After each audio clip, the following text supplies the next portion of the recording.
and gentlemen, it's new comic book day. Today's a very hype week because we have Spider-Man #1 of Spider-Man Noir coming out. It's my first ever Spider-Man Noir book, so let's hop in today's video. First up, before we get into the new books, we're going to go over what I've got this past week, which have all been comic books, and then I'm going to do a little review on each of the comic books that came out last week.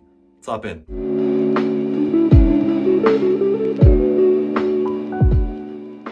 Here's all the stuff I've got over this week. I spent way too much money. First up, I got the Department of Truth Volume 1, The End of the World.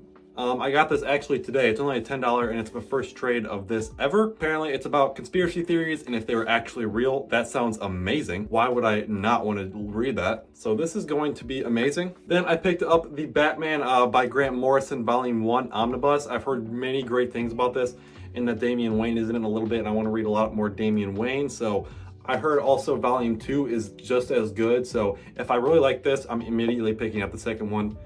Batman's like my favorite character of all time. I know it's basic, but I really can never get enough Batman. And one thing I do notice in this book, I love the art. The art's amazing. I know I'm really big on storytelling. I do think no matter what art you have, if you don't have good storytelling, it's not a good book, but art also compels a book for me as well. It's a good way to tie emotion to a book, and this looks amazing. One of the most hyped books I think I've ever been most hyped to read, the Saga of the Swamp Thing box set, what am I saying?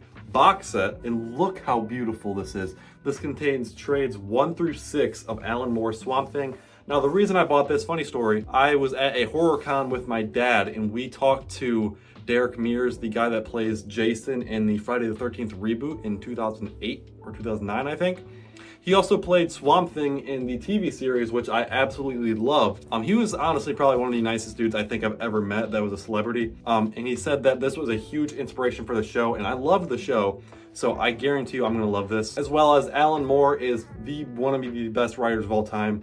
He's revolutionized the 80s for me, because originally I never liked 80s comics. And then I read Watchmen by Alan Moore, which was set in the 80s. And it's literally changed my perspective on all 80s comics. So I'm really excited to read this. And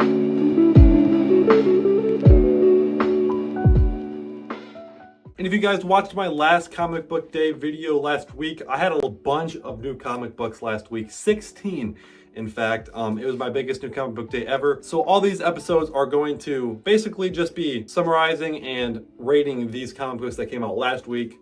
So maybe if you're not reading these and I think they're good, maybe you should hop on them too. First up, the Ultimate Hawkeye one-shot. I'm rating these all out of 5 stars and I honestly think this was a 5 out of 5. The way they implemented Clint Barton into this and him being the Ronin, it was amazing. Oh my, it was honestly amazing. I'm pretty mad that this was only a one-shot. Predator Kills the Marvel Universe issue 2. Now, I really don't know where this is going.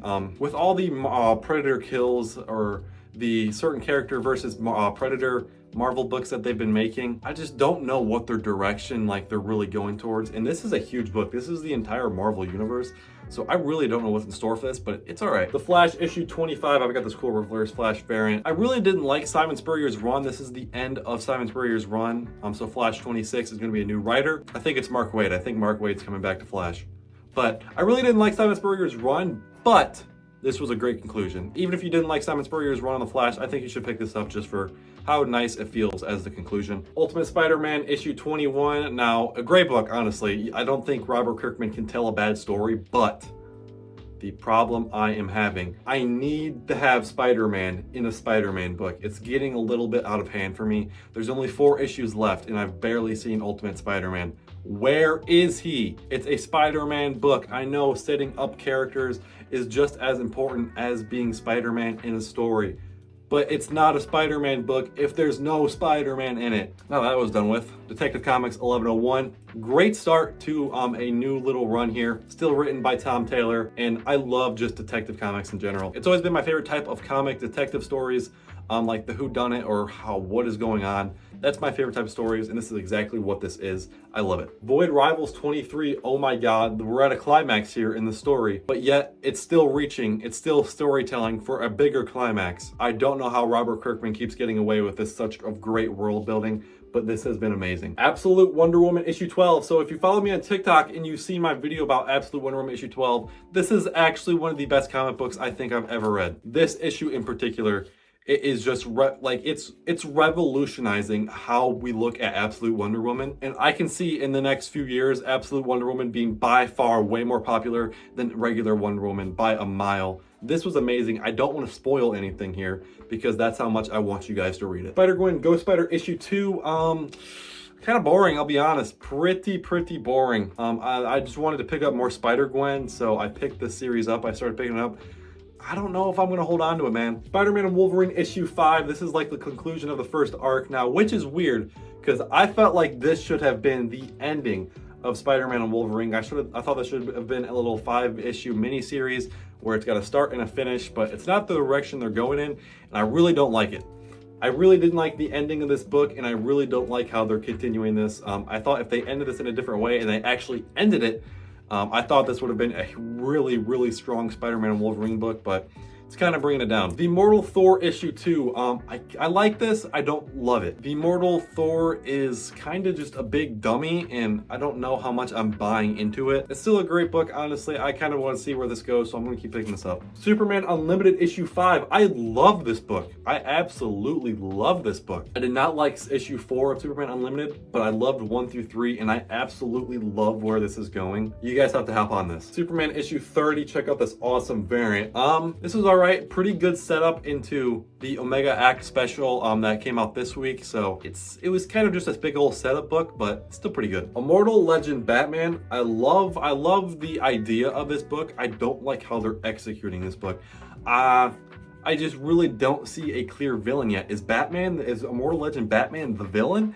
If so, I really am not messing with this book, but I just love the concept of this. I love the concept of like these futuristic, cool Elseworld stories. That's why I always pick them up, but I just want to know a little bit of more what's actually going on. And then finally, for our last book, Justice League Unlimited issue 11. Now, again, this was just another prelude to go into DCKO after the Omega X special book that came out this week. And it's kind of more of the same of Superman. It's just a big old setup book, but it shows you chaos in the Watchtower, and I actually really loved it. It was a great issue for Mr. Terrific, who I am a fan of, and I want to keep reading more Mr. Terrific. This was a great part of that.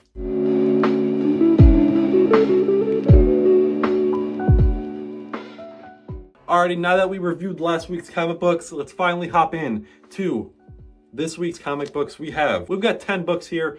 Not a bunch of like 16 like we had before, but still a good amount. Let's hop in. First up, Absolute Superman issue 12. This beautiful variant. I picked up a bunch of beautiful variants this week. And honestly, Absolute Superman has kind of been falling off for me. I like the Brainiac storyline they're going with. I don't love it. And this is slowly falling down the ranks of the Absolute titles for me, as Absolute Wonder Woman has always been up there. Absolute Batman has always been up there. That's been my 1 and 2 forever. But Absolute Flash is shooting up, as well as Green Lantern. Green Lantern is heating up.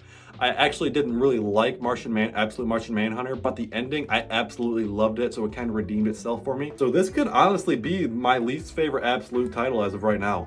Hopefully this issue changes my mind though. Another great variant, Batman issue 2. This is a little homage variant to the first issue last month, but instead of Batman, it's Robin, because this is a Tim Drake Robin issue. I also really just love that first, the A cover. I absolutely love the first issue of the new Batman run, but I heard that it was all gonna be one-shots, little separated stories, and I don't like that. If I'm reading Batman, I want a nice, fleshed out, long run, because again, I like detective stories, and you can't make a detective story in 1 issue. It's not possible. But still, the first issue was amazing. It showed how human Batman was, and how great his character can be. That's why I'm still excited for this. Absolute Green Lantern issue 7, another beautiful variant. Now, I was pretty low on the first few issues of this. Like 1 through 5 of Green Lantern was probably my least favorite Absolute title, but issue 6 was amazing. It was literally amazing. I loved it so much. They established the origins of all of what's coming into Green Lantern, and like how all the rings and how all the different color spectrums, all that stuff is gonna work in the Absolute universe. It was amazing. So I am really excited to see how this works. We got a little event book, Absolute Evil. I'm pretty sure this is a one-shot, but it's kind of like all of the bad guys from all the Absolute titles. Like I saw Fawn in here, and then I also saw Ra's al Ghul in here. So it's kind of like all of the villains from the Absolute titles all thrown into one book, like they're all working together maybe. It's all gonna be found out in this issue. I'm pretty excited. Then another event book, the Justice League, the Omega Act Special, which could be a direct prelude to DCKO, which I don't think anybody's not hyped for that. I am super excited. This is a thick ass book. Really thick book, as most event books are. Most event books are bigger than regular issued books, but I'm excited for this. Like I said, Superman issue 30 and the last Justice League issue kind of led into this, kind of just all hyping this up. So I'm excited. Alrighty, now for Marvel comic books. First up, we have Star Wars issue 6 by Alex Segura. And honestly, I've been loving this run by Alex Segura. It's kind of hard to make a Star Wars book just because of how critical the Star Wars fans are. Oh my God, there's nobody that hates Star Wars more than Star Wars fans, and I cannot stand it. And since all Star Wars books are they have to be canon now, it's kind of hard to play and make cool events in Star Wars comics just because of those rules that they have to follow. But this series has been pretty nice. If you really love the political side of Star Wars and how like they interact within space and space politics, all that jazz, you'll absolutely love this title. But if that's not for you, it just won't be for you, man. The New Avengers issue 5, I absolutely loved issue 1 through 3. I didn't love 4, but hopefully this can get right back on track. The New Avengers have been awesome as being an imperfect team and them barely working together, but they also barely make it out. And the Illuminati, I just love that. Love the idea. Whoever made that up, it's just been amazing, man. Alrighty, third to last book, Ultimate Wolverine issue 10. I absolutely love the last issue. Issue 9, where they fought Sentinels. Wolverine was this close to capturing the lady that made him into the Winter Soldier. Who knows what he would have done to her if that happened, but this has just been an amazing series, and it looks like there's a new artist on the book, and for some reason I can't find her name. Artist Alex Linz. This art actually looks pretty cool. I actually really do like this. I'm pretty sure this is a new artist. All right, second to last book is Spider-Man issue 13. Now it does say feel the effects of Imperial. I have yet to read a single Imperial book throughout this entire little event that they're doing with Imperial. It just has not interested me whatsoever. So if it is heavy and very important that you read Imperial to understand this book, I'm not gonna have fun. The most thing I liked out of last issue was actually like what Peter Parker was doing up in space when he was off Earth. That was pretty interesting, but there was barely that in the book. Most of it was about Norman Osborn and him taking over the role with Spider-Man and all the other Spider characters figuring out that he is Norman Osborn and not Peter Parker, obviously. And it was just interesting, but my main focus that I really loved about that book was Spider-Man up in space, and it looks like we're gonna get a lot more of this, so I'm hyped. And ladies and gentlemen, the last comic book of New Comic Book Day, Spider-Man Noir issue 1. Now, I am a huge fan. Everybody's a huge fan of Into and Across the Spider-Verse, and obviously, I think that's where Spider-Noir gains his most popularity to especially non-comic book readers, because that's really the only place you see him besides in comic books, and I've never read a Spider-Man Noir comic book, so I'm excited. I really am excited to see this. Some amazing art, and I just want to see the 40s mafia gang-ish like tone of this book. So I'm really excited for this. You'll see my review in the next week's episode. But that is it for New Comic Book Day, guys. Thank you guys for watching. I'll see you guys next week.